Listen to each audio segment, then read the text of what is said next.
Olá, alunos do SESI, professor Everton Dantas. Vamos à nossa aula de revisão de geografia para a primeira avaliação. Vamos falar aqui dos capítulos hoje que vão cair a primeira avaliação de vocês. Vamos começar com o resumo de hoje, tá? Então, temos aqui primeiro o capítulo 1, as fronteiras na atualidade, tá? A gente vai falar sobre o que é um país, pessoal. A gente faz 3 elementos que formam um país.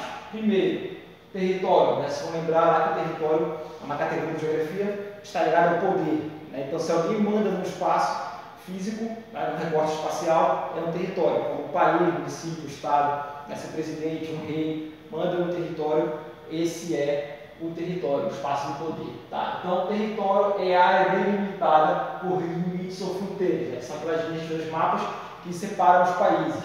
Tá bom? O espaço físico do país. Tá? Então, o território é o espaço físico que a gente pode tocar, né? O chão, as florestas, montanhas, construções humanas como fazendas e as cidades são o território, tá bom? Então, todo aquele espaço físico, né, palpável do território, ou do país, é o território, tá bom? Agora, segundo, o Estado. O Estado é o poder político do país, tá? Do seu governo. Então, aquele que defende, aquele que controla o território, aquele poder que controla esse território que está falando aqui do país, é o Estado, tá? A junção dos poderes que a gente conhece como executivo, presidente, legislativo, senadores, deputados, judiciário, juízes, né, formam o poder brasileiro político que vai defender o território, né, através dos exércitos, da marinha e da aeronáutica, tá bom? Então, para manter o território, você tem que ter poder defender, tá? Então, o Estado é o poder do governo que vai organizar isso, né? Vai organizar a ocupação, como as pessoas moram onde moram, até onde elas podem ir, e vai defender o território, o espaço físico, tá legal? E o terceiro é a nação. Tá? A nação, pessoal, é algo que vem primeiro na verdade, tá? É o conjunto de características que une o povo, pessoal, tá? Isso engloba a língua, né? A gente fala português, a cultura, tá? E os costumes, tá bom, pessoal? Então, primeiro, para se formar um país, né, existe uma nação, né? Se forma um povo, você cria uma língua, desenvolve-se uma cultura, né? Aquilo que são as músicas, as histórias, tudo aquilo que forma um povo e seus costumes, né? Tomar banho todos os dias, comer feijoada, esse tipo de coisa no Brasil, por exemplo, tá? Então, existia uma nação brasileira, né? O Brasil era um território de Portugal, né? Uma colônia, mas a população começou a se achar diferente de Portugal e não queria mais fazer parte daquele poder do território de Portugal, né? Então, a partir daí foi organizada a independência, né? E aí se organizou politicamente, criou-se um líder político e criou-se um Estado. Tá? Então a gente fala hoje que o mundo é dividido por países que são Estados e nações. Né? Tem uma nação, que é aquele conjunto de características que une o povo, né? Ou seja, uma cultura que une o povo, e que esse povo é representado pelo Estado, que é o poder do governo. Tá bom? Então o Estado-nação é o país. Tá bom? E significa isso, a nação, poder político, e a nação, poder do povo, né, que juntos esses dois conseguem defender o território, que é o espaço do país, o espaço físico, tá bom? Então, esses 3 elementos aí, esses 3 conceitos que vão formar, pessoal, o quê? Um país na atualidade, né? Então, as fronteiras na atualidade são dessa maneira aqui, tá bom? Então, os países vão se relacionar através do poder dos seus estados e através das suas culturas, que são as suas nações, tá bom? Então, pessoal, vamos falar agora da territorialidade, tá bom? A territorialidade é quando o povo leva a sua nação além do seu território, tá bom? Então, o que significa isso? Né? Um japonês, por exemplo, que migrou para o Brasil, lá depois da Segunda Guerra Mundial, o Japão estava derrotado na Segunda Guerra Mundial, né? Ele veio para o Brasil, né, trouxe seus costumes, trouxe sua língua, fala japonês, né, trouxe suas comidas, seus costumes, né. Se hoje você come sushi na sua casa, come yakisoba, né, graças a esses caras que trouxeram sua cultura, sua comida para cá, para o Brasil, né. Os japoneses vieram para o Pará, vieram para São Paulo. São Paulo tem até um bairro japonês, tá bom? Um alimental, tá bom? Então, o brasileiro também pode se mudar, por exemplo, muitos brasileiros hoje se mudam para o Canadá, para a Austrália, né? E lá levam português, levam feijoada, levam jeito brasileiro, né? Na sua nação. Tá? Então seria o que? A territorialidade é quando os costumes do povo, a sua nação, são levados para fora do seu território, ou seja, para outro território. Tá? Essa é a territorialidade. Hoje, no mundo, como o mundo está muito conectado pela globalização, né, isso acontece muito no mundo todo. Tá bom? Então, pessoal, esse aqui é o resumo do nosso primeiro capítulo. Vamos ao segundo agora, aqui desse lado. Tá?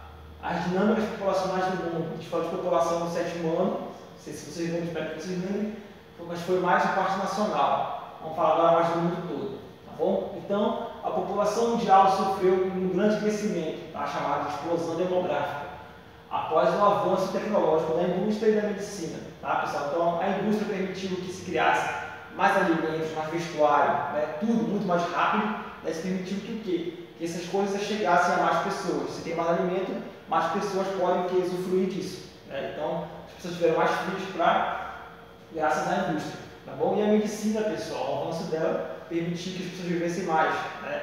Antes disso aqui, era para a Revolução Industrial lá no século XVIII, as pessoas viviam os 30 até 40 anos, muito pouco para hoje. Né? Hoje a gente vive 80 até 100 anos, foi um país muito rico que a pessoa tiver acesso à medicina tecnológica, né, da atualidade. Tá bom? Então, esses dois elementos que permitiram o crescimento populacional ou a explosão demográfica, né, lá no século XVIII até os dias de hoje. Avanço tecnológico da indústria e da medicina. Tá? Com a indústria dominando a exportação, as pessoas se migraram para as cidades. Então, as primeiras indústrias elas eram têxtil, que é a que faz roupas de algodão, e também com as ovelhas, né, de lã, e alimentação. Então, elas queriam que levassem as máquinas da indústria para aquelas plantações. As pessoas foram expulsas do campo para onde? Para a cidade, chamada de êxodo rural. Lembra lá do 7º ano, êxodo rural? Né? As pessoas migram em grande escala do campo para a cidade, tá? E lá foram trabalhar nas indústrias, tá bom? Sendo mais exploradas, é claro. Então, hoje, pessoal, o Brasil é um país que é assim. A maior parte da população vive na cidade e a menor parte vive no campo, tá? Então, foi preciso agora da explosão demográfica. O que é a história demográfica, né? A demografia é a ciência que estuda a população, pessoal. É uma parte da geografia, tá? Demo significa povo, grafia, estudo, escrita. Tá? Então, a ciência que estuda a população é a demografia. Tá? E dela vão surgir dois conceitos principais, que é a questão de se um país é populoso, né? Se um país populoso como o Brasil vive muitas pessoas. Tá? O Brasil é um país populoso, vive muitas pessoas, né? Mais de 200 milhões. Tá bom? Mas o Brasil não é um país o quê? O país não é um país povoado. Pessoal. Povoado significa o quê? Território ocupado por pessoas. Né? No Brasil tem grandes espaços que não moram pessoas, como a floresta amazônica, o Pantanal, o Cerrado, né? São vegetações que dificultam a ocupação humana, tá bom? Então, nesses lugares, praticamente mais da metade do Brasil, poucas pessoas moram. Então, por isso não pode dizer que o Brasil é um país povoado, porque seu território não é totalmente ocupado, tá? Mas o Brasil é um país populoso. Diferente de Singapura, um país lá na Ásia. Esse país lá na Ásia, Singapura, ele é uma ilha. Essa ilha é uma grande cidade. Mas é um país. Tá? É uma cidade numa ilha que é um país que não é populoso, porque se é o tamanho de uma cidade, não dá para ver muita gente. Né? Mas ele é povoado, porque todo o território da ilha é ocupado por pessoas. Compreenderam a diferença entre populoso e povoado? Vamos prosseguir. Né? Então, vazio demográfico, pessoal, são os principais locais na Terra onde moram poucas pessoas por conta de circunstâncias naturais. Primeiro, pessoal, o deserto. Tá? A Austrália é quase o tamanho do Brasil, mas mora muito menos gente lá do que aqui, porque ela é um grande deserto, pessoal. O deserto é um lugar que é muito quente de dia, muito frio de noite, é seco, dificulta muito a sobrevivência humana. Poucas pessoas moram no deserto. Tá? Por isso que a Austrália é um país com pouca densidade demográfica, pessoal. Tá? Montanhas, pessoal. Montanhas são locais também difíceis de viver, porque é difícil construir um lugar íngreme, um lugar, né, que não é plano. Tá bom? Então, um país como o Nepal, tem seu território, fica em parte da cordilheira do Himalaia, as mais montanhas do mundo, onde está o Monte Everest, né? É um país pouquíssimo ocupado, porque lá é um país de montanhas. Tá bom? E por último, as florestas, pessoal. Tá? As florestas dificultam também, né, a ocupação humana. Como aqui é a Amazônia. Grande parte da Amazônia é ocupada por quê? Porque as florestas estão dificultando o trânsito de pessoas, né, essa movimentação e também a própria construção.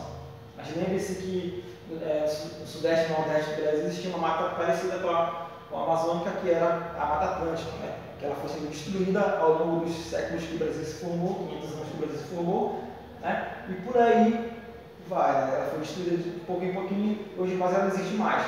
Assim também pode ser com a Amazônia. Daqui a uns 500 anos, quem sabe a Amazônia não exista mais. Tem um grande deserto, uma savana no lugar, graças à humanidade. Né? Então, pessoal, tá? Esse é o processo demográfico. Também tem mais um aqui nas montanhas também, que é os lugares muito frios, muito perto do Polo Norte, muito perto do Polo Sul. Né? Poucas pessoas moram também, tá? Você não consegue ver lugares frios. E por último, pessoal, vamos falar de migração. Né? Lembre que a migração é quando uma pessoa se muda de um território para o outro, né? De uma cidade para outra, de um estado para o outro. Ela é uma migração interna, quando a pessoa se muda, por exemplo, do Brasil para São Paulo. Né? É uma migração também espontânea quando eu faço isso, quando, por exemplo, eu mudei porque eu quis. Me ofereceram um emprego de professor em São Paulo. Aí eu fui lá porque eu queria ganhar mais dinheiro, então é uma migração espontânea. Ela é porque eu quis me mudar. Né? Então é uma migração também interna, porque eu me mudei do Pará para São Paulo, dentro de um país do Brasil. Agora eu consegui uma bolsa para estudar na Universidade de Coimbra, em Portugal. Né? Eu me mudei de fora do Brasil para Portugal, uma migração externa. Né? Eu mudei para outro território, para outro país. Tá bom? Quando a pessoa sai do seu território, é chamado de emigração. Então, se eu saio daqui para São Paulo, para vocês que estão no Pará, eu sou um imigrante, porque eu saí daqui. Tá? Agora, se eu chego lá em São Paulo, no Pará para São Paulo, eu sou um imigrante, porque eu cheguei. Tá? Então, imigrante é quem sai e imigrante é quem chega no território. Tá bom? Então, a migração que eu quis é espontânea. Quando eu não quero, é chamada de migração hoje de refugiados, ou aquela obrigatória. Né? Quando a pessoa é obrigada a se mudar do seu território. Quando seu grande desastre, como um tsunami, um terremoto, a pessoa vai sair do seu território para procurar um lugar que não tenha isso. Né? E principalmente, pessoal, as guerras, né, pessoal? As guerras que acontecem hoje no mundo todo, as pessoas não vão ficar lá buscando para batir. Né? Elas vão querer fugir, pessoal. Né? As bombas, as explosões. Se um país está em guerra, provavelmente como foi a Síria há pouco tempo, né? Como está o Oriente Médio hoje. Né? Pessoal. E, né? Então, isso, pessoal, vai acarretar o quê? Refugiados. Muitas pessoas que moravam nesses países mudaram para a Europa, para cá, para o Brasil. Né? Então, são imigrantes e refugiados. Tá? Se lembrar de alguma coisa aqui da São Matéria também, pessoal. Né? Por isso, se um país não consegue, se um povo não consegue, pessoal, defender seu território, né, ele é expulso, ele vira refugiado. Pode virar um povo, uma nação sem território. Né? Como foi com, por exemplo, como foi com os judeus, né, pessoal? Os judeus, eles moravam no Oriente Médio, mas chegou aos árabes e expulsaram eles por uma guerra. Né? Eles foram expulsados pelo mundo todo. E na Europa sofreram o Holocausto. Né? Hitler perseguiu os judeus que não tinham território, era uma nação sem território, que não conseguiam defendê-lo, né? E foram massacrados pelos nazistas na Alemanha. Né? Depois que acabou a Segunda Guerra, Estados Unidos e Inglaterra, a ONU, na verdade, né? França, ajudaram os judeus a voltar para o seu território. Só que lá já tinham, pessoal, os árabes, outra nação. Né? Só que como a força da OTAN, da ONU era mais forte, né, os judeus conseguiram recuperar seu território. Né? E deixaram agora outra nação sem povo, outra nação sem território, que foram os árabes. Agora eles não têm mais território. Né? O território agora é dos judeus, que é de Israel. Né? E hoje existe uma grande guerra lá entre palestinos, os árabes e os judeus, para ver quem fica com o território de Israel. Tá? Então são duas nações lutando por um território. Tá bom? Lembre-se disso. Existem hoje nações sem território. Aqui no Brasil tem uma, a nação Yanomami, que são indígenas. Né? Eles querem parte do território do Amazonas e parte do território da Venezuela. Eles querem seu país. Eles se organizaram numa nação, né, tentando formar um estado para ter o território. Só que esse território já tem dono. É território do Brasil e território da Venezuela. Se eles conseguirem se organizar politicamente com poder militar para isso, eles podem até conseguir formar um outro território deles. A nação Yanomami, o país Yanomami. Né? Quem sabe um dia isso aconteça. Tá, pessoal? Então é isso. Tá? Essa revisão vai acabar por aqui. Até a próxima aula de geografia e boa sorte na prova.